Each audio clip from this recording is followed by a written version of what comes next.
हलकों में चल रही खबरों की माने तो कुछ विधायकों की जयपुर से दिल्ली तक दौड़ शुरू हो चुकी है, जिसमें कुछ दिग्गज विधायकों के नाम भी शामिल हैं। और यह माना जा रहा है कि खरमास के बाद यानी 14 जनवरी के बाद कभी भी मंत्रिमंडल विस्तार पर मोहर लग सकती है। दरअसल कोटे के हिसाब से सरकार में कुल 30 मंत्री बन सकते हैं।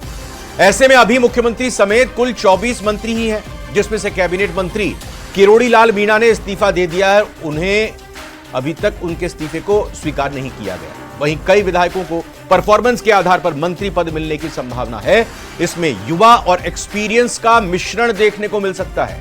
फिलहाल जो बड़ा सवाल बना हुआ है वो ये है कि किसे मिलेगा मौका, कौन होगा भजन लाल की टीम से बाहर। पहले एक रिपोर्ट आपको दिखाते हैं।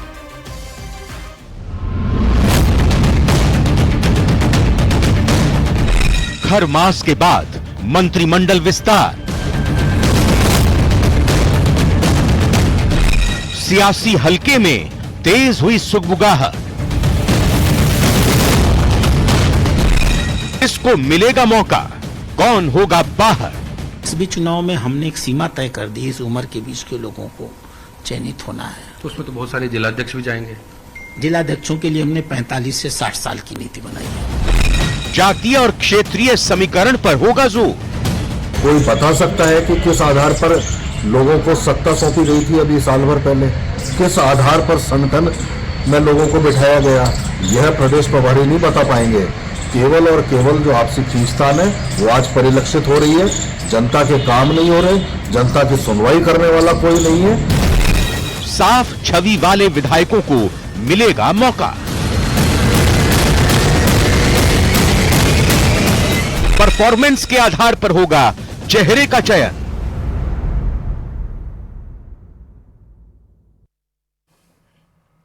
तो 3 मेहमान आज चर्चा में हमारे साथ जुड़े हैं, उनका परिचय कराते हैं, चर्चा की शुरुआत करते हैं। कांग्रेस का पक्ष रखने के लिए हमारे साथ सीएल यादव साहब जुड़ चुके हैं। सीएल यादव जी, बहुत बहुत स्वागत है आपका। बीजेपी की तरफ से बीजेपी की बात रखने के लिए डॉक्टर चेतन राज पुरोहित जी, बहुत बहुत स्वागत डॉक्टर चेतन आपका। और वरिष्ठ पत्रकार आशुतोष रावत जी भी हमारे साथ जुड़े। एक तटस्थ निष्पक्ष नजरिया इस खबर पर, इस मुद्दे पर वो रखेंगे अपना। सबसे पहले हम सीधा डॉक्टर चेतन आपसे जानना चाह रहे हैं, समझना चाह रहे हैं।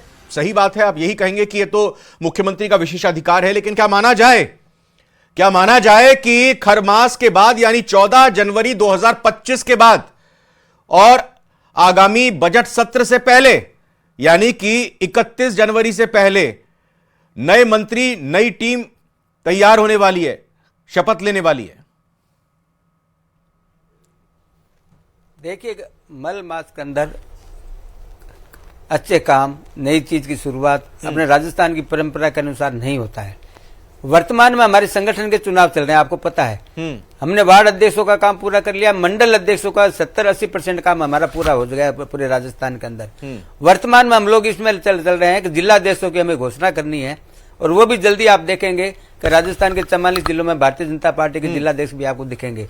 इसी प्रकार से ये एक सतत प्रक्रिया है, संगठन हो या सरकार हो, दोनों के अंदर एक सतत प्रक्रिया चलती रहती है। संगठन के अंदर अपनी चलती है, सरकार के अंदर अपनी चलती है। माननीय मुख्यमंत्री जी का विशेष अधिकार है, वो तय करते हैं कि किस कार्यकर्ता का संगठन और सरकार की सतत प्रक्रिया चलती है, लेकिन संगठन से सरकार में आते हैं और सरकार से बड़ी जिम्मेदारी देकर संगठन में भी भेजा जाता है।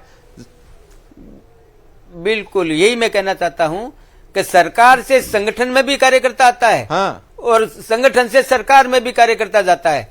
और अपने से कई एग्जाम्पल, उदाहरण हमने देखे हैं। गुजरात का उदाहरण भी हमने देखा है। हाँ। अन्य स्टेट के उदाहरण भी तो मैं ये सही समझ रहा हूं कि पहले संगठन को लेकर भारत के अंदर है जो कवायद चल रही है बीजेपी की, वो पूरी हो जाएगी। उसके बाद फिर बोर्ड के, निगम के, आयोग के जो अभी वहां पर भर्ती करनी है, नियुक्ति करनी है, उनके नाम का फैसला हो जाएगा।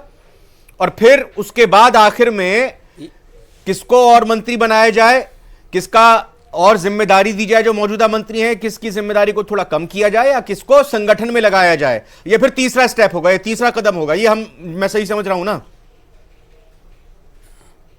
सरकार जो होती है, भारतीय जनता पार्टी की जब सरकार होती है, सिंगल पॉइंट एजेंडा होता है कि राजस्थान की जनता को राहत कैसे प्रदान करें, राजस्थान की जनता को खुशी कैसे प्रदान करें, चाहे वो युवा हो, चाहे स्वास्थ्य हो, चाहे शिक्षा हो, चाहे किसान हो, चाहे व्यापारी हो, चाहे कोई भी हो, हमारा सरकार का केवल मात्र एक ही टारगेट है कि उनके चेहरे पे खुशी कैसे लाएं, युवाओं को रोजगार कैसे दें, मरीज को मुफ्त दवाई कैसे दें, मरीज को ज्यादा सुविधाएं कैसे प्रोवाइड करा सकते हैं हम, सड़कें कैसी हो, पानी बिजली की समस्या नहीं हो उनके। अरे सर, जो आप बता रहे हैं कि जनता को राहत देनी है, तो जनता को राहत देने के लिए पहले संगठन होना चाहिए जो जनता की आवाज संगठन सरकार तक पहुंचाए। संगठन की मैं वही बात कह रहा हूं कि पहले आप संगठन अपना तैयार करें, उसके बाद फिर जो बोर्ड आयोग निगम की नियुक्ति बची हुई है वो करेंगे, फिर आप बिल्कुल वो भी करेंगे, फेरबदल करेंगे, यही है ना? बोर्ड निगम इनके मेंबर इनकी नियुक्ति भी सरकार करेगी, ये रूटीन प्रोसीजर है सरकार का। कोई मैं वही तो समझना चाह रहा हूं कि भाई कोई नाराज सारे बनेंगे हो जाए मंत्रिमंडल विस्तार के दौरान, उसके बाद फिर बोर्ड निगम की भर्ती होगी, या फिर पहले ही उसको बता दिया जाए कि भाई बोर्ड निगम आयोग में जगह है आपकी, इसलिए वहीं पर अपनी जिम्मेदारी संभालिए, मंत्री हम किसी और को बनाने जा रहे हैं। भाई हमसे ज्यादा ना, एक मिनट डॉक्टर चेतन, हमसे ज्यादा जो उपचुनाव में जीतकर आपके विधायक आए हैं या जो पिछली बार आस लगाए हुए बैठे, उनको इंतजार है कि कब नंबर आएगा मेरा, कब कपड़े नए सिलवाएंगे हम, कब शपथ लेने जाएंगे, हमें नहीं, उनको ज्यादा इंतजार है। इंतजार होना चाहिए, इंतजार होता है, तो दूर कीजिए ना इस इंतजार को भाई, सौंपा जाएगा और समय समय पर दूर करते हैं, समय आता है अपना आप दूर हो जाता है। अब संगठन की बात कर रहे हैं, मंडल अध्यक्ष बन गए, हमारे जिलाध्यक्ष भी बन जाएंगे, जल्दी आपको देखेंगे। इसी प्रकार से सरकार की बात करता हूं, सरकार के अंदर मैंने कहा सतत प्रक्रिया, माननीय मुख्यमंत्री जी तय करते हैं कि किस कार्यकर्ता को कहां उपयोग में लेना है। जी मैं अब आऊंगा डॉक्टर सीएल यादव साहब के पास। सीएल यादव साहब, कांग्रेस की भी सरकारें रही हैं और कोई राजनीतिक दल हो, बीजेपी हो, कांग्रेस हो, मंत्रिमंडल फेरबदल की बात हो, विस्तार की बात हो, संगठन की बात हो, या जो राजनीतिक नियुक्तियां जिसका मैं बार बार जिक्र कर रहा हूं उनकी बात हो, वो राजनीतिक नफा नुकसान के हिसाब से समय सीमा तय करते हैं, उसकी प्रक्रिया तय करते हैं, कौन पहले होगा कौन बाद में होगा वो तय करते हैं। राधा मोहन दास अग्रवाल प्रभारी हैं बीजेपी के, कल रात को भी पहुंचे, लगातार उनके दौरे हैं। मुख्यमंत्री भजनलाल शर्मा भी इस वक्त दिल्ली में मौजूद हैं, मदन राठौड़ भी दिल्ली होकर आ चुके हैं। तो ये मैंने सवाल यही किया कि अब ऐसा लग रहा है कि आप तैयारी कर रहे हैं विपक्ष को घेरने की, छठी का दूध याद दिला देंगे, आपके प्रदेश अध्यक्ष डोटासरा कह रहे हैं विधानसभा सत्र में। तो ऐसा लग रहा है कि अपने तमाम कील कांटे दुरुस्त करके विधानसभा में 31 तारीख से पहले जब जनवरी में सत्र शुरू होगा, बीजेपी एक नई टीम के साथ या और बड़ी टीम के साथ आपके तमाम सवालों के जवाब देने के लिए और आपकी जो आक्रमण है उसको नेस्तनाबूद करने के लिए तैयारी कर रही है।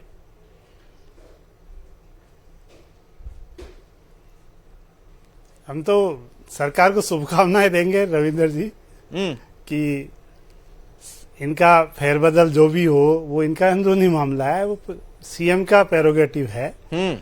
और यहाँ पे अभी आप परफॉर्मेंस की बात कर रहे थे, तो परफॉर्मेंस का मायना भाजपा में है, जो जितनी ज्यादा बकलोल करे, स्तरहीन बात करे, वो उतना ही बड़ा परफॉर्मर है।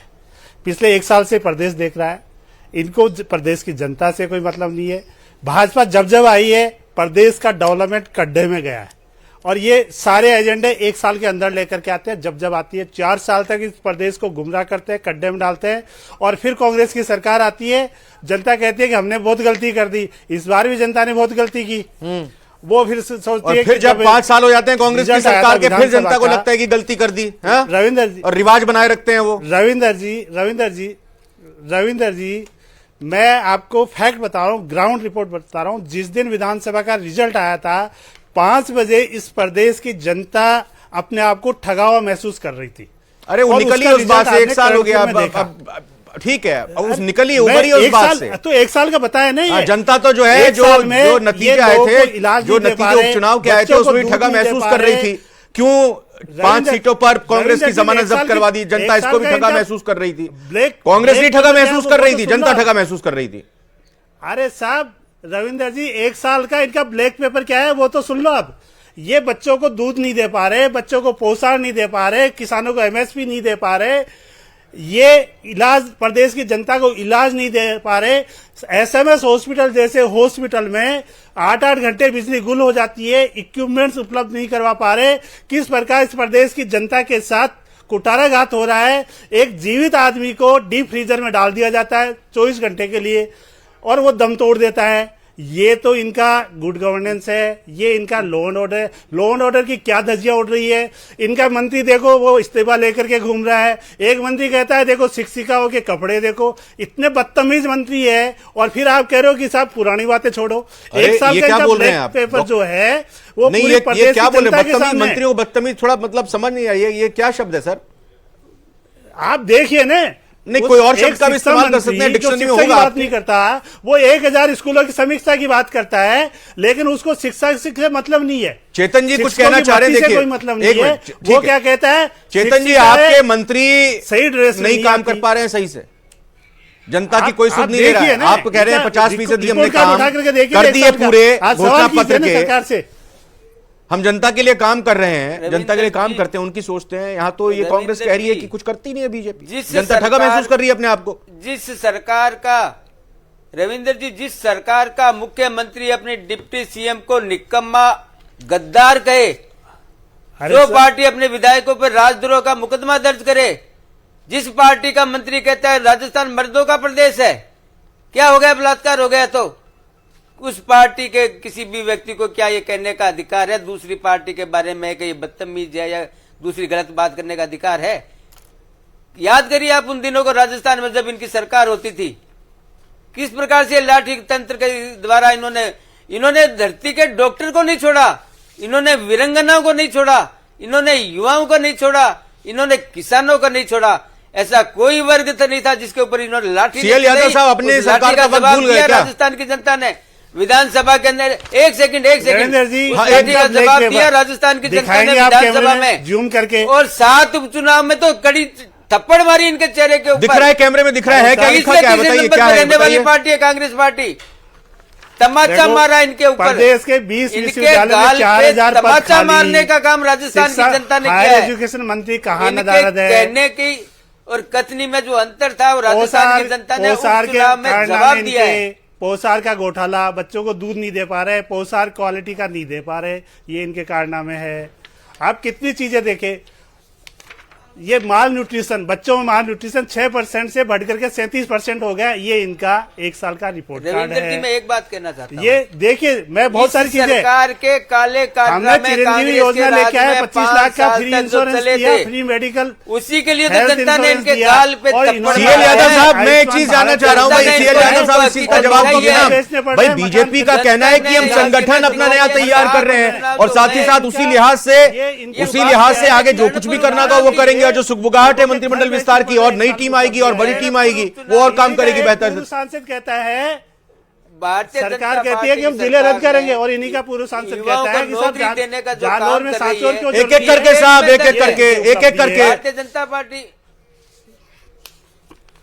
सीएल यादव साहब, एक मिनट, सीएल यादव साहब मुझे इस चीज का जवाब दीजिए। ठीक है, ये बिल्कुल सही बात है जो आप रख रहे हैं, आपको बिल्कुल हक है विपक्ष के तौर पर सरकार के कामकाज को, सरकार की नाकामियों को रखने का, लेकिन सरकार की तरफ से बीजेपी, या यूं कहें कि बीजेपी की तरफ से यह कहना कि हम संगठन भी मजबूत बनाने के लिए अपनी कवायद कर रहे हैं और जरूरत पड़ने पर हम मंत्रिमंडल विस्तार भी करेंगे, यानी दुरुस्त करेंगे और चीजों को। साहब, सर, प्रदेश की जनता को काम चाहिए, बेरोजगारों को रोजगार चाहिए, किसानों को उनका हक चाहिए, एमएसपी चाहिए, खाद चाहिए, बीज चाहिए, पानी चाहिए, बिजली चाहिए। इस प्रदेश की जनता को पानी चाहिए। जब पानी की मांग की जाती है तो एक, मैं आपको, हमारे बालाजी होते हैं, मैं गांव का रहने वाला हूं, किसान परिवार से हूं, बालाजी। नहीं, एक मिनट, आपने देखिए 3 मंत्रियों का जिक्र कर दिया भाई, आपने एक कह दिया, एक शिक्षा मंत्री का जिक्र कर लिया, आपने किरोड़ी लाल मीणा का जिक्र कर लिया, आपने हीरालाल नागर जी का जिक्र कर लिया। तो भाई आप कहना क्या चाह रहे हैं? मतलब ये जिस तरह के बयान आए मंत्रियों के, आप ये कहना चाह रहे हैं, आप ये सुझाव दे रहे हैं क्या? एक मिनट सर, आप ये सुझाव दे रहे हैं कि इन मंत्रियों की जरूरत नहीं, आप ये सुझाव दे रहे हैं क्या? पानी कहां से लाऊंगा? आप ये सुझाव दे रहे हैं क्या ऐसे मंत्रियों की जरूरत नहीं सुझाव भी है? दे रहा हूं, मैं कह रहा हूं ये काम करे, ये अच्छा। पर्ची की सरकार काम करे। ठीक है, वैसे तो डॉक्टर इनका चेतन इतिहास इसका है। जवाब फिर आशुतोष जी आपके पास आ रहा हूं। प्रधानमंत्री भी पर्ची से बनने लग गए हैं अब। बोलिए। प्रधानमंत्री भी पर्ची से बनने लग गए, और जितना रविंद्र जी, मैं जवाब स्तरीन देना भाषा का चाहता हूं। यूज करेगा वो उतना ही प्रमोट बस होगा। अब सीएल यादव जी सुन लीजिए जवाब। 21,000 किसानों की जमीन कुर करवा दी, नीलाम करवा दी। राजस्थान की जमीन, किसानों की जमीन को कुर करवाने वाली पार्टी को क्या अधिकार बनता है ये किसान की बात करें? किसानों ने इनके चेहरे पे थप्पड़ इसीलिए मारा था विधानसभा चुनाव के अंदर, क्योंकि इन्होंने किसानों के साथ धोखा किया। ऐसा कोई सगा नहीं जिसको कांग्रेस पार्टी ने ठगा नहीं। जी। 5 साल तक इन्होंने ठगने का काम किया राजस्थान की जनता को, और आज ये किस मुंह से बात करते हैं किसान की, किस मुंह से बात करते हैं कि आशुतोष जी के पास आता हूं। आशुतोष जी जरा बताइए जो सुगबुगाहट, आशुतोष जी, कोरोना काल के अंदर ऑक्सीजन मंत्रिमंडल विस्तार या फेरबदल को लेकर उपचुनावों से पहले भी कयास लगाए जा रहे थे। अब एक बार फिर से कयास उठ रहे हैं कि खरमास यानी 14 जनवरी के बाद एक तरह से कहें कि कुछ लोगों को और बड़ी जिम्मेदारी मिल सकती है, कुछ को संगठन में काम में लगाया जा सकता है, जो उपचुनाव में जीत कर आए हैं उनको भी मौका दिया जा सकता है। आप कैसे इसको देखते हैं? क्या कुछ मंथन तैयारी चल रही है संगठन से लेकर सरकार तक? दिल्ली में भी मुख्यमंत्री दौरे पर हैं। देखिए रविंद्र जी, अगर भारतीय जनता पार्टी की अंदरूनी राजनीति की बात करें तो पहली चीज तो जो संगठन को लेकर के है कि मुझे नहीं लगता कि प्रदेश अध्यक्ष के तौर पर भारतीय जनता पार्टी का चेहरा कोई बदलने जाने वाला है। मदन राठौर को मैं एक बार फिर से प्रदेश अध्यक्ष के रूप पर मुझे लगता है कि आने वाले दिनों में भाजपा को यही प्रदेश अध्यक्ष मिलने वाले हैं। और क्योंकि उनकी टीम इन्होंने जिस समय इनको प्रदेश अध्यक्ष बनाया था तो उन्होंने अपनी टीम का पुनर्गठन नहीं किया था, तो इससे भी इस बात का अंदाजा लगता है कि शायद उनको अपनी टीम बनाने का इस बार मौका दिया जाएगा और उनको एक बार फिर से प्रदेश अध्यक्ष पद पर दावेदारी जो उनकी मजबूत, मुझे सबसे ज्यादा मजबूत नजर आ रही है और हो सकता है कि उनको रिपीट किया जाए। मंत्रिमंडल फेरबदल मैं नहीं देख रहा हूं। इस सरकार में ऐसा अभी कोई मंत्री नहीं मुझे नजर आता है जो भारतीय जनता पार्टी के अंदरूनी जो कैलकुलेशन और इक्वेशंस है उनके हिसाब से अनफिट बैठता हो। ऐसा कोई मंत्री मुझे नहीं लगता भजन लाल सरकार का है जिससे संगठन के लोगों को कोई दिक्कत हो या पार्टी के लोगों को कोई दिक्कत हो या सरकार के अपने लोगों को कोई दिक्कत हो। तो क्या होगा उनका?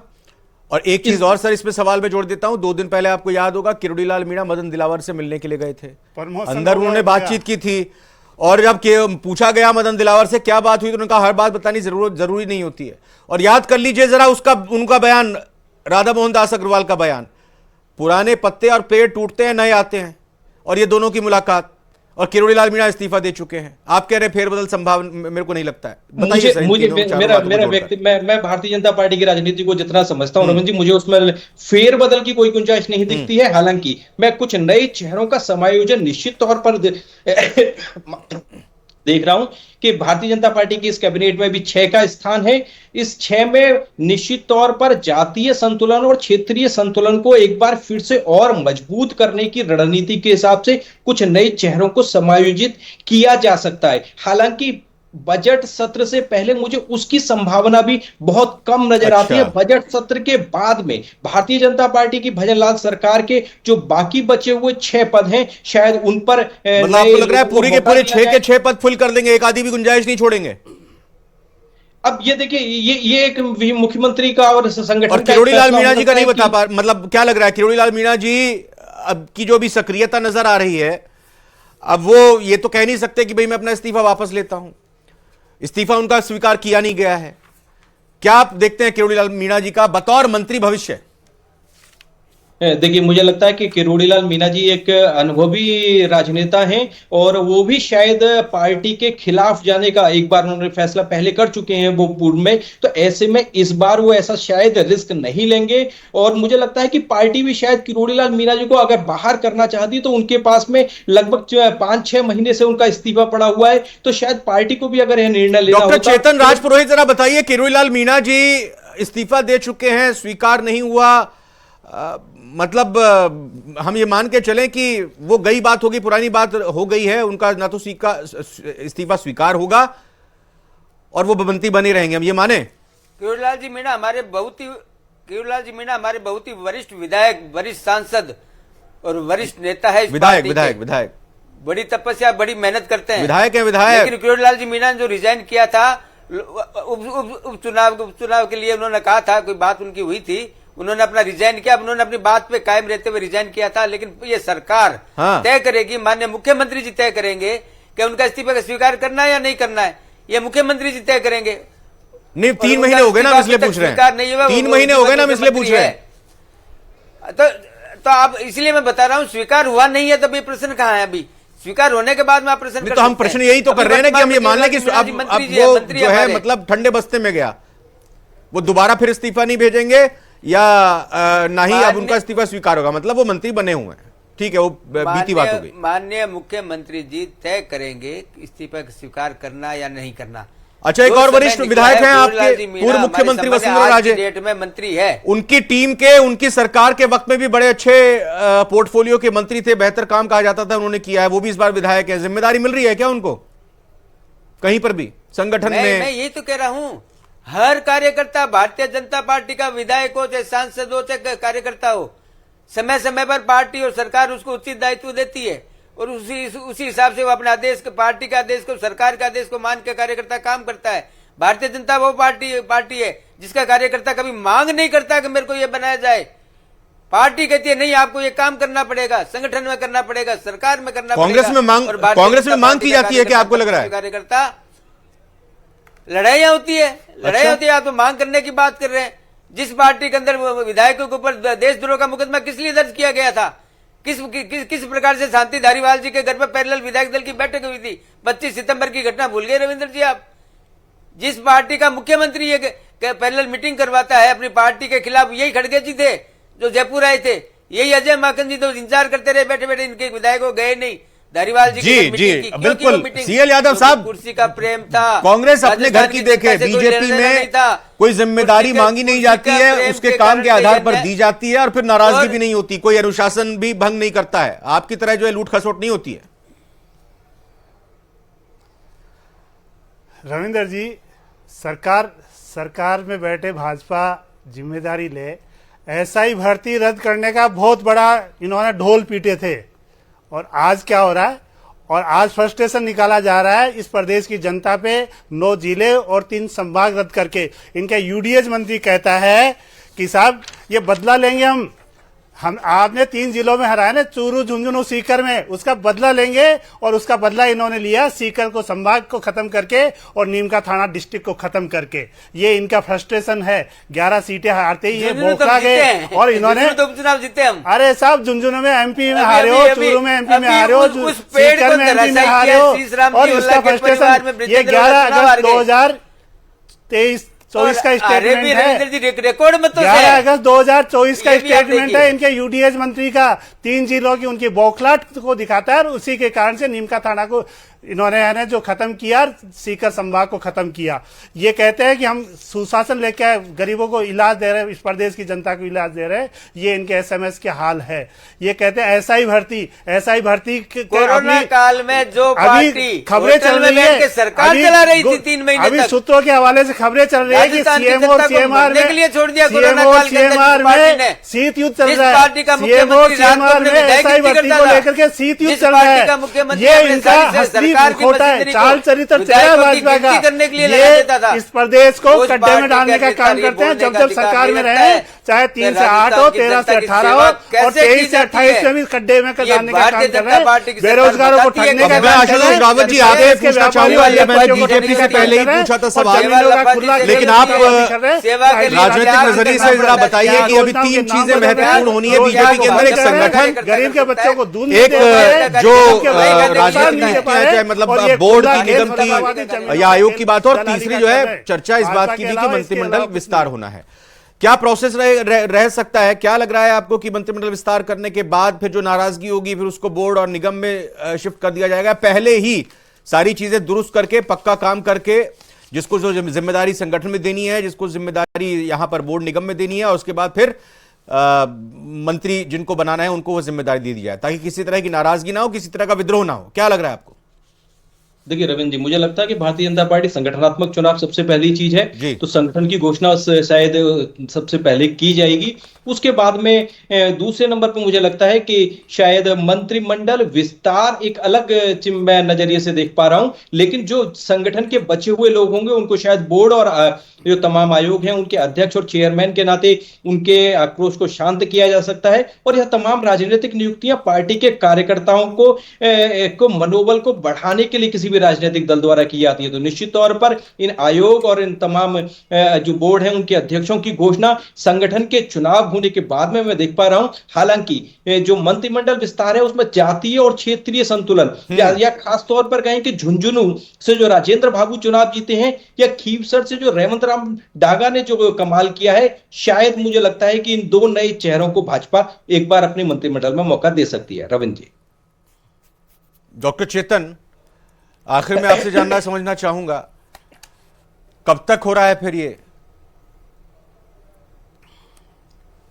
मैंने बताया ना, माननीय मुख्यमंत्री जी को जब लगेगा, जब उनको लगेगा किस कार्यकर्ता को मंत्रिमंडल में जगह देनी है, किस रूप में देनी है, कहाँ उनकी आवश्यकता है, कहाँ जनता की सेवा वो अच्छी प्रकार से और ज्यादा रूप से कर सकता है, वो उपयोग में सीएल यादव साहब, आपको भी इंतजार है? को भी उपयोग में लेंगे भाई मैंने तो कहा कि बीजेपी के उन विधायकों को इंतजार है जो इस आस में है, मंत्री बनेंगे कि नहीं बनेंगे, आपको भी इंतजार है? प्रदेश के प्रबुद्ध नागरिकों को रविंदर जी, कांग्रेस पूछती है कि हमें तो सरकार ने लूटा, 2700 के बदले 125 में देकर टरकाया, तो ये सरकार कब किसानों के साथ न्याय करेगी, कब बेरोजगारों के साथ न्याय करेगी, कब इस प्रदेश की जनता के साथ न्याय करेगी? ये कांग्रेस के सवाल है और इसका जिम्मेदारी